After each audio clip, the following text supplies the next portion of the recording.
For those of you who haven't heard of the Vigilant Christian, he's basically the spirit science of Christianity. He makes a bunch of clearly idiotic claims and backs them up with nothing, yet still managed to pull in 73,000 subscribers. Although, as is the case with spirit science, I suspect many of those subscribers simply want to hear what crazy shit he will say next. In fact, he acknowledges that many of his subscribers are only subscribed for the purpose of trolling him. But can we be sure that he's not a troll himself when he says shit like this?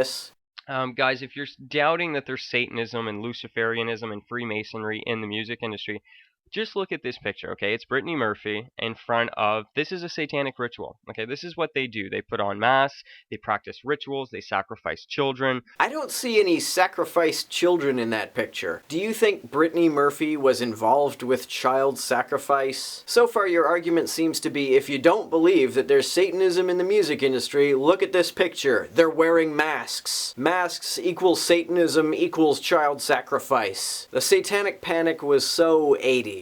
Back then there were all kinds of bullshit reports about abuse and ritual sacrifice carried out by satanic organizations. And these claims were investigated, but no evidence was found that any kind of rituals such as these ever actually take place. One of the reasons why claims like these made the headlines was because the Pat Robertsons of the era ate this shit up. They could use this bullshit to scare people into paying more attention to the church, and I suspect the Vigilant Christian has a very similar strategy. They do disgusting things. These people are perverted, evil men and women, okay? And here we see, this isn't just a coincidence or you know, some random photographer decided this. They are trying to show you in this imagery right here what is going on behind the scenes. Why would they try to show us that? These secret societies aren't very secretive if they're showing us what's behind the scenes. In fact, if they're doing a photo shoot, it's not even behind the scenes, it is the scene itself. And he goes on for a while about how the movie Eyes Wide Shut was totally real. Because if you're a shadowy totalitarian organization that's up to no good, the first thing that you're going to want to do is make a movie that shows that the world is run by a shadowy totalitarian organization that is up to no good. You know, just like how North Korean cinema is full of movies about how evil the North Korean government is. These people, these groups are actually threatening to kill me for telling you this.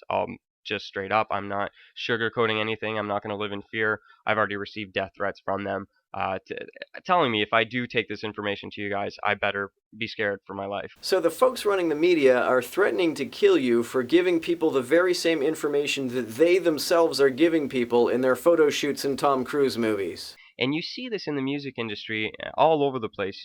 This talk of I sold my soul for rock and roll, and you think they're just playing around. But again, look, this is a pyramid. Okay, we got more occult symbology. You think they're just playing around, but you know how to tell they're not? Pyramids. People who are just fucking around with the occult, they don't fuck around with pyramids. Pyramids are some serious fucking business. Also, what I'm going to talk about is demonic possession. These people are allowing demons, fallen angels, Nephilim, whatever you want to call them, to access their body in order for them to get this music. I mean, look at the song in Rihanna, Disturbia. It's a song about demonic possession, about darkness and these forces taking over. Here in the picture, we actually see them illustrating that to you, that she is not herself. The white eyes is a symbol that she is now being possessed. Why are they illustrating that to us and then sending death threats to people who talk about it? What the fuck is the point to the Illuminati or whatever dropping all of these hints to people about what they're up to? What do you think this is meant to accomplish? Why do they go to such trouble to harass people for exposing their secrets when your sole source of information seems to be the very movies and TV shows that they themselves fill with allusions to their nefarious plots? Why do they fill their propaganda with all of this occult imagery if they don't want people to see it?